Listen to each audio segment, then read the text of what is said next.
On behalf of UKM, it is my great pleasure to welcome all of you here today to the celebration of Argentina-Malaysia 50 years diplomatic relations and book launching ceremony. I have to speak carefully. Bienvenido. Oh, selamat datang. I would like to express my appreciations and many thanks to the Institute of Malaysian and International Studies and the Center of Latin American Studies and the Embassy of Argentina in Malaysia for co-hosting this momentous event at UKM. And I'm very pleased to know of the continuous network relations between the two organizations. Sustaining such a relationships between UKM and the Embassy of Argentina requires tremendous efforts, persistence, and passions. There have been many impactful programs organized by the Institute of Malaysia and International Studies, or ICMAS, that UKM is proud on in promoting the international network relations between Malaysia and other regions.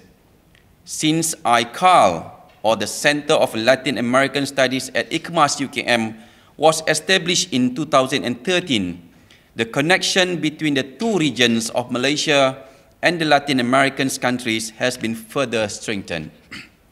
Ladies and gentlemen, we hold programs such as the annual co-organizing Simon Bolivar Public Lecture Series with the Embassy of Venezuela, and LASA, the International Seminar of Latin America and Asia, which is held biannually. In the previous years, we have held the celebration of Cuba-Malaysia relations, Mexico and Malaysia. And today, the 50th anniversary celebrations of Argentina and Malaysia, as well as the book launch of first translated Argentine books into Bahasa Melayu, Alif and Sejarah Argentina Abad ke-20. I have also been made aware that other Latin American embassies in Malaysia have connected with UKM and be celebrating in many other platforms that had directly and indirectly contributed to the enrichment of knowledge of the two regions of Latin America and Asia. More recently, on the 1st of March, we had the official ceremony of signing of the MOU renewal of UIEM and UKM in Mexico. Our utmost gratitude to His Excellency Ambassadors Muhammad Azhar Mazlan for representing UKM. It is to my knowledge too that renewals of CALMEX, Colegio de Mexico, and ICAP, the Institute of Public Administration of Central America, of Costa Rica are near completion. Discussion on establishing university networks and currently initiated with partners such as those from Brazil and Argentina through the two embassies here in Malaysia. A strong, sustainable Latin America program will be stronger if we have strong university links. Investments in university network should bring gains for both Latin American countries and Malaysia. With the initiative to promote further university links and network, I can see that the Latin American program in Malaysia will grow in areas of research and policy making in the very near future. I know that the flagship of ICAL in the Latin America in Asia, LASA program, the first LASA started in 2008 here in Malaysia, and for LASA 4, it was held in Mexico. I have been told that LASA 6 will take place in Costa Rica, Central America in 2018. Since LASA has moved from North America to Central America, I hope by LASA 8 in 2020, it can be hosted in South America. I also hope to see that the LASA network is formalized with a few founding members and having a framework of actions. Ladies and gentlemen, more importantly, I would also like to inform that the 4 research clusters of ICAL, community development, political and economic stratagems, sustainability and biodiversity, and historical narratives and literary traditions are developing well as researchers from both regions are working with each other. I would like to see that the clusters move towards translational research. For example, impactful research that can be lead to community enhancements and policy input. I'm glad to know that UKM Press have cooperated again in the translations of Latin American's book. In 2015, for example, UKM Press published the translation of New Compact History of Mexico to Intisari Sejarah Mexico Baharu. And now, UKM Press has published in the two Argentines books into Bahasa Melayu, El Alip, a short story of the Argentine writer and poet, how to pronounce this, and poet George Louis Borges, was translated by Professor Zakaria Ali. And this year, 2017, the book A History of Argentina in the 20th century was translated to Sejarah Argentina Abad ke-20, was translated by Yang Berbahagia Professor Datuk Dr. Rashila Ramli and Mr. Muhammad Firdaus, also from IKMAS. Well done.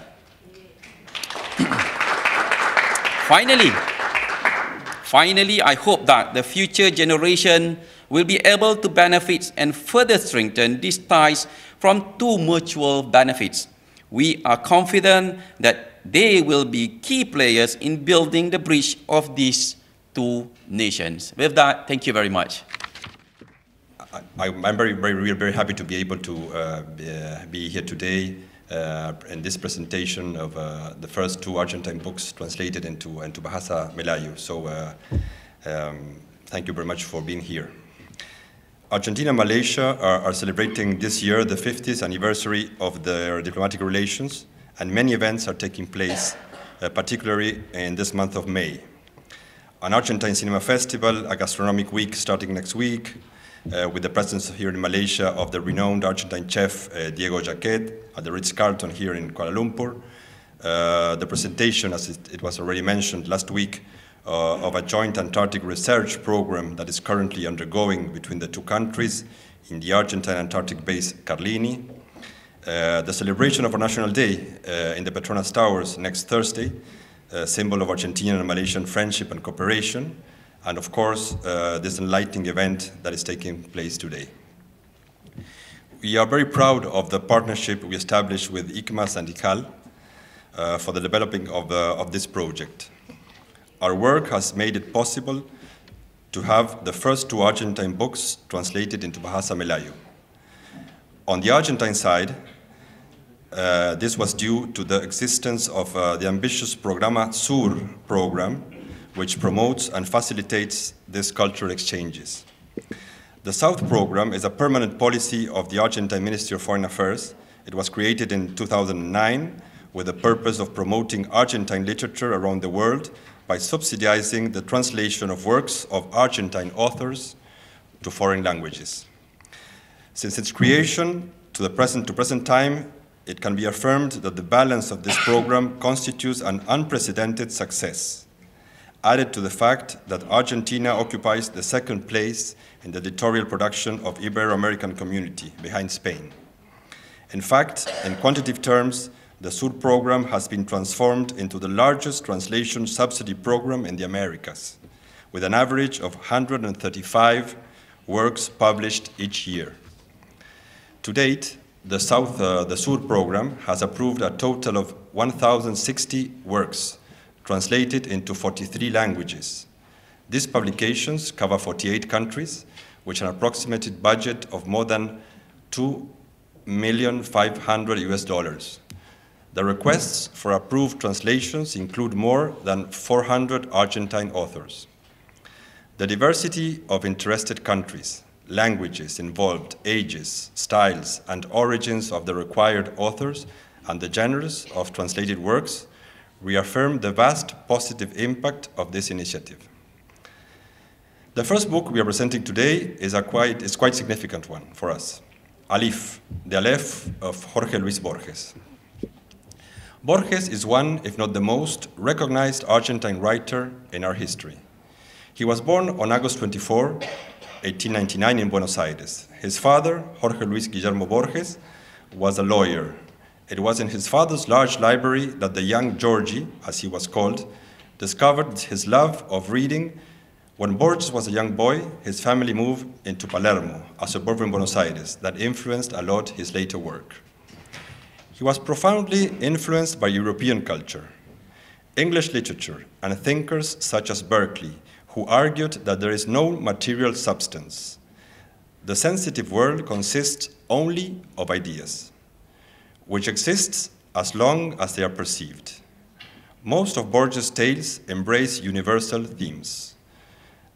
The often recurring circular labyrinth can be seen as a metaphor of life, or a riddle which theme is time. The point of origin of most of Borges' fiction is neither character nor plot, but instead, as in science fiction, a proposition, an idea, a metaphor, which, because of its ingenious or fantastic quality, is perhaps best called a conceit. The Aleph, is more concerned with exploring the conceit of infinity. If there were a point in space that contained all other points, and one could look at it, what would one see, and how would one describe what he or she saw to another person? Such are the questions raised by Borges' story. To date, the story stands as one of Borges' most well-known and representative works. In a 1917 commentary on the story, Borges itself explained, "What eternity is to time, the Aleph is to space." As the narrator of the story discovers, however, trying to describe such an idea in conventional terms can prove a daunting, even impossible task. Borges focused on universal themes, as I mentioned before, but also composed on themes from Argentine folklore and history. His first book, the poetry collection Fervor de Buenos Aires, Passion for Buenos Aires, appeared in 1923. Borges' writings on Argentine culture include history of tango, also folklore, Juan Muraña, literature, the Argentine writer and tradition, and national concerns, such as celebration of the monster. Borges' interest in Argentine themes reflects, in part, his own genealogy. Borges had an English paternal grandmother who, around 1870, married the Criollo native Francisco Borges, a man with a military command and a historic role in the Argentine civil wars. Spurred by pride in his family's heritage, Borges often used those civil wars as settings in fiction and quasi-fiction, as well as poetry. His nonfiction explores many of the themes found in his fiction. Essays such as The History of Tango, or his writings on the epic poem Martín Fierro, explore Argentine themes, such as the identity of the Argentine people and of various Argentine subcultures. His dialogue with universal existential concerns was just as Argentine as writing about gauchos and tangos. After World War I, the Borges family lived in Spain, where he was a member of the avant-garde ultraist literary group. His first poem, Hymn to the Sea, is published in Spain in the magazine Grecia. In 1921, Borges settled in Buenos Aires and started his career as a writer, publishing poems and essays in literary journals. As a critic, Borges gained fame and interpretation of Argentine classics and displayed a deep knowledge of European and American literature, in particular for such writers as Poe, Stevenson, Kipling, Shaw, Chesterton, Whitman, Emerson, and Twain. Borges' father died in 1938, a great blow because the two had been unusually close.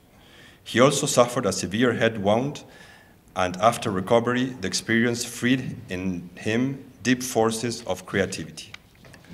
From 1939 to 1946, Borges was a municipal librarian, but he was fired from his post during President Perón government, and between the years 1946 and 1954, he was a poultry inspector for Buenos Aires municipal market. After Perón's deposition, Borges was appointed director of the National Library.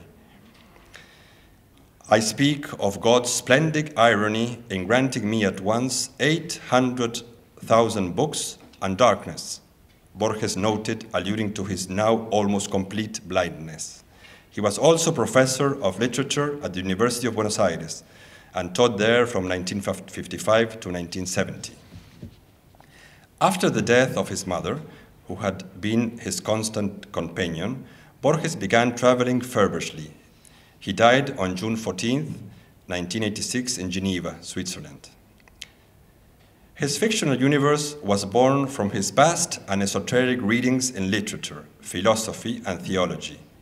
He sees man's search for meaning in an infinite universe as fruitless effort. In the universe of energy, mass, and speed of light, Borges considers the central riddle time, not space. Influenced by the English philosopher George Berkeley, Borges has always played with the idea that concrete reality may consist only of mental perceptions.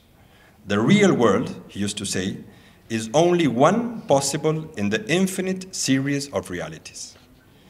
Borges received almost all the existing literature honors, but was never awarded the Nobel Prize in Literature, something which continually distressed the writer. He commented on that with humor. Not granting me the Nobel Prize has become a Scandinavian tradition.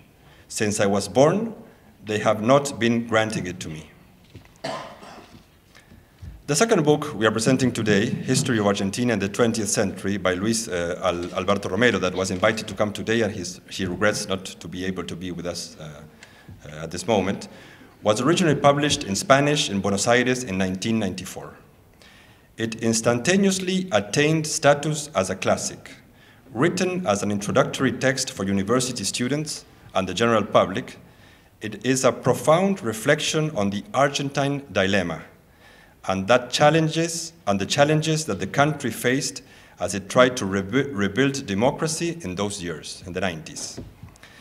In the book, Romero brilliantly reconstructs and analyzes Argentina's tortuous, often tragic modern history, from the society born of mass immigration to the years of Juan and Eva Perón, to the period of military dictatorship and democracy. Luis Alberto Romero, the son of Argentina's greatest 20th century historian, José Luis Romero, has emerged as one of the leading historians of his generation in Argentina. Romero's generation is one that has witnessed the most dramatic decades of the country's modern history, but also the hopeful, if often difficult, process of rebuilding democracy since the mid-80s. Combining the rigor of the professional historian with a passionate commitment to his country's future, Romero's work is a major contribution to our understanding of Argentina. This translation into Bahasa Melayu will make this valuable book available to a wide range of readers in Malaysia. So again, thank you very much. We're very proud of being here and to be able to present these two important books in Malaysia. Thank you. Ladies and gentlemen, let me just continue here by sharing with you that Malaysia indeed enjoy a very good and friendly relations with Argentina. This relationship, established 50 years ago, have stood the test of time. Personally, I vividly remember the day that I was part of a delegation to Argentina. I think it was probably the first ministerial level visit to Latin America in mid-1991. The delegation visited a few countries, and one of them was Argentina. Indeed, from Argentina as well, the former president, Carlos Menem, was in Kuala Lumpur to attend the G15 summit, the first summit to be held in Kuala Lumpur. And I believe that this momentum of the exchanges and other exchanges in later years have seen our bilateral ties going from strength to strength. There are a lot of substantive cooperations and collaborations in many areas, and a number of bilateral MOUs and agreements, I believe, have been signed to provide the catalyst for bilateral growth and enhancement. Indeed, for example, Argentina's agreement to waive the visa requirement for Malaysian businessmen to visit Argentina has indeed facilitated Malaysian businessmen doing business in Argentina. And this augurs well for our efforts in promoting and fostering closer collaborations between our two countries. Looking at the trade figure, Argentina is now one of the most important trading partner for Malaysia in Latin America. In fact, for a number of years now, Argentina has ranked as our third largest trading partner in Latin America, with total trade amounting to 1.21 billion last year. Ladies and gentlemen, Malaysia-Argentina ties have resulted in many positive and mutually beneficial relations for the people of our two countries.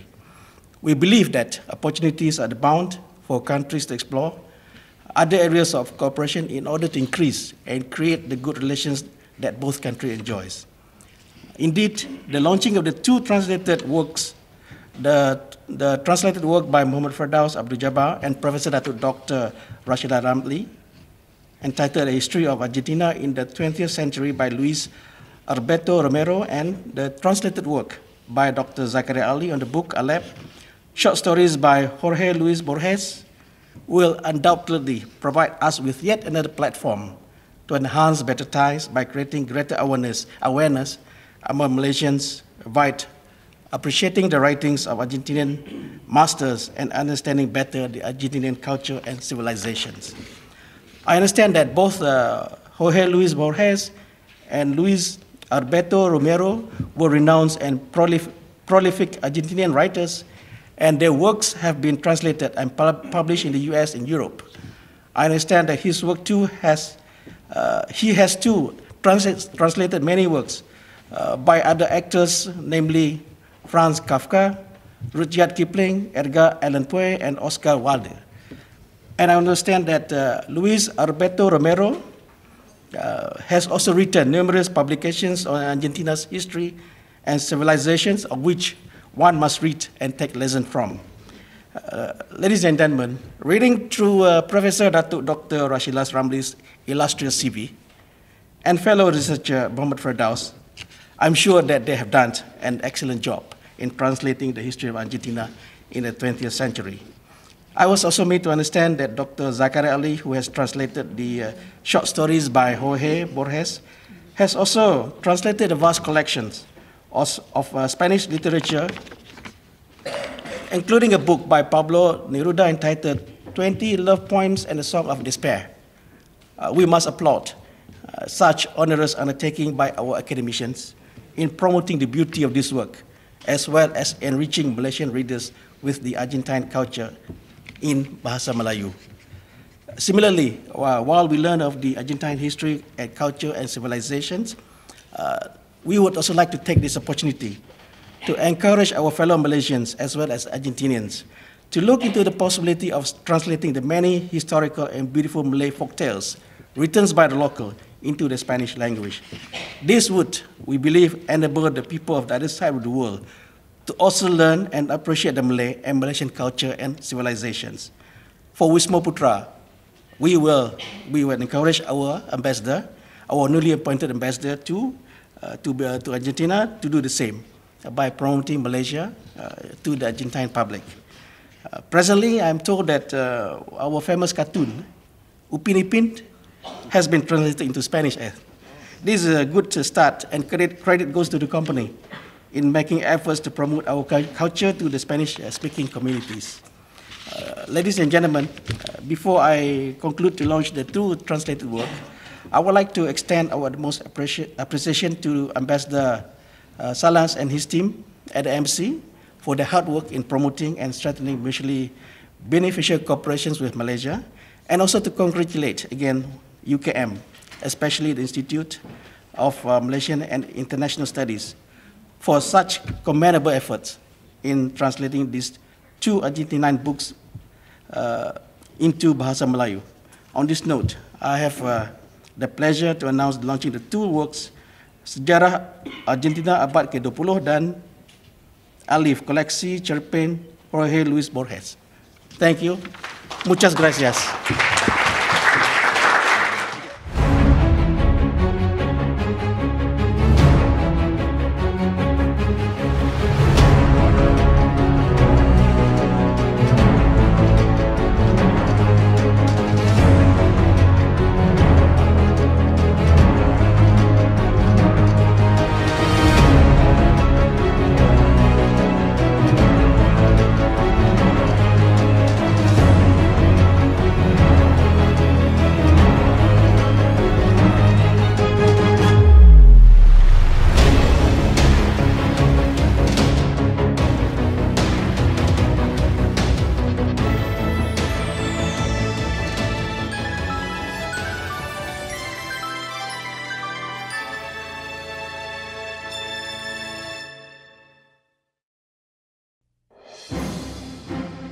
Jorge Luis Borges is one of the most influential figures in 20th century literature. Destined to be a writer already at the age of 9, his entire life, which spanned almost all of the 20th century, was dedicated to books. Jorge Luis Borges was a shy man who longed for oblivion and who believed that happiness existed somewhere between the pages of a book.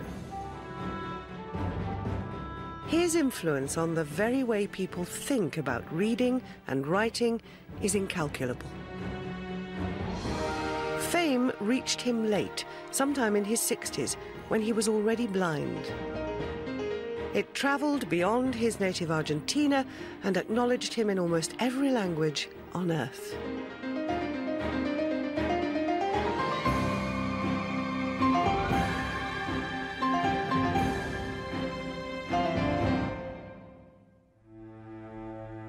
Jorge Luis Borges was born in Argentina, yet his literature belonged to the world. Marking forever 20th century literature, his collection of short stories, poems and essays have become landmarks of Latin American fiction. In all, he won 46 national and international awards, starting with the Fomento Prize and including the Cervantes Prize. By the 1970s, international recognition was bestowed upon him. Though the Nobel Prize for Literature always escaped him, Borges was then being recognized around the world as one of the great writers of the 20th century.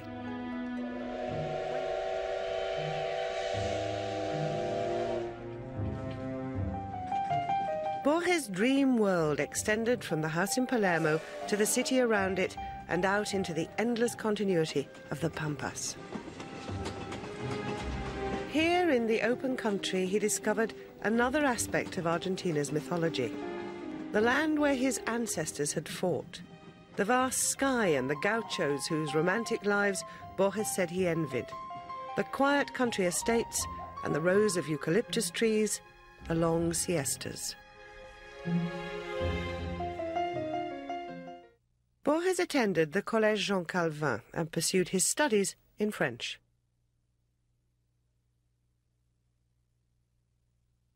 It was very important for me to be raised in Switzerland and to do my baccalaureate in Geneva, and to have stayed in Europe during World War I. It allowed me on my return to rediscover my country. That is to say, if I had spent all my life in Buenos Aires, I would not really have seen it. It would have been too close to me. But there were long years of absence, of unavoidable nostalgia. One could even say of essential nostalgia.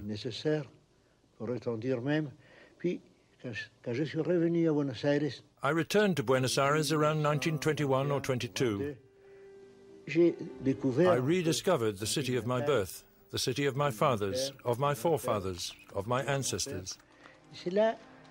It inspired my first book of poems, called, in fact, Fervor de Buenos Aires. Absence made it possible for me to see things I would not have seen had I stayed at home.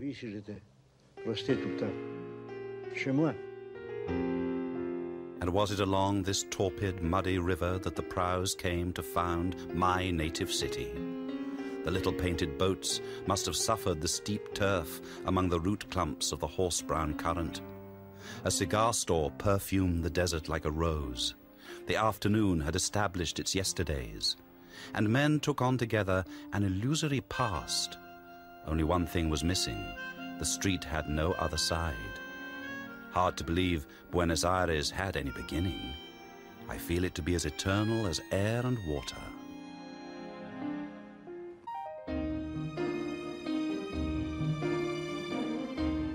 Borges was swept away by the creative fever of Buenos Aires. In Spain, where the family had stopped after Geneva, Borges had met other poets who called themselves the ultraists and believed the metaphor to be the very essence of poetry. Embracing the movement, Borges, back in Buenos Aires, took part in a series of magazines, Proa, Prisma, Destiempo and Critica. Borges and Bioy had been introduced by Victoria Ocampo, Grande Dame of Argentinian letters. Ocampo was a rich and intelligent society belle, a true cosmopolitan who attempted to open Argentinian culture to the world and bring the world to Argentina. She succeeded through her magazine Sur, which she founded in 1931, and in which Borges was to publish many of his masterpieces: Discussion, Universal History of Infamy, History of Eternity, and other inquisitions. Essays which in fact are short stories which in turn are essays.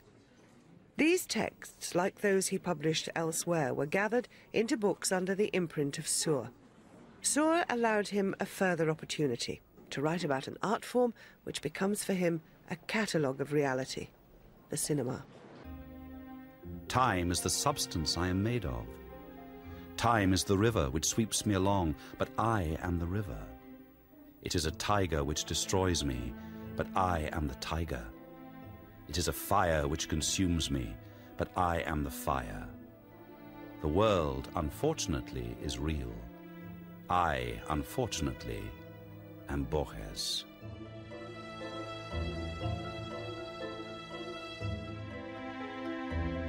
Out of this conviction, Borges developed the idea or the hope of a place or thing that would allow him to be everything.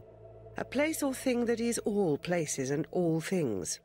This Borges calls the Aleph. And yet even in this Aleph, this place that is all places, Borges, the protagonist, can't be happy. Must continue to be himself. Must continue to be Borges. He dedicates the story to the novelist Estela Canto, one of the many women with whom he fell in love. All language is a set of symbols whose use among its speakers assumes a shared past. How then can I translate into words the limitless Aleph, which my floundering mind can scarcely encompass? The Aleph's diameter was probably little more than an inch, but all space was there, actual and undiminished. Each thing, a mirror's face, let us say, was infinite things. In the Aleph I saw the earth, and in the earth the Aleph, and in the Aleph the earth. I saw my own face and my bowels. I saw your face, and I felt dizzy and wept, for my eyes had seen that secret and conjectured object, whose name is common to all men, but which no man has looked upon, the unimaginable universe. Slowly but surely, from his desk in Buenos Aires, Borges changed the art of literature forever, recombining its genre, bringing to new life ancient themes. At the same time, though, his sight was growing worse. The doctor had forbidden him to read in dim light. One day, engrossed in a detective novel, he carried on reading in the fading light as the train entered a tunnel. When the train emerged, Borges could no longer see, except for a coloured haze. Borges not only told stories, but transformed them. For him, the essential human freedom lay in using the experience of words to name that which experience has no words to name. A man sets himself the task of portraying the world. Through the years, he peoples a space with images of provinces, kingdoms, mountains, bays, ships, islands, fishes, rooms, instruments, stars, horses, and people. Shortly before his death, he discovers that that patient labyrinth of lines traces the image of his face.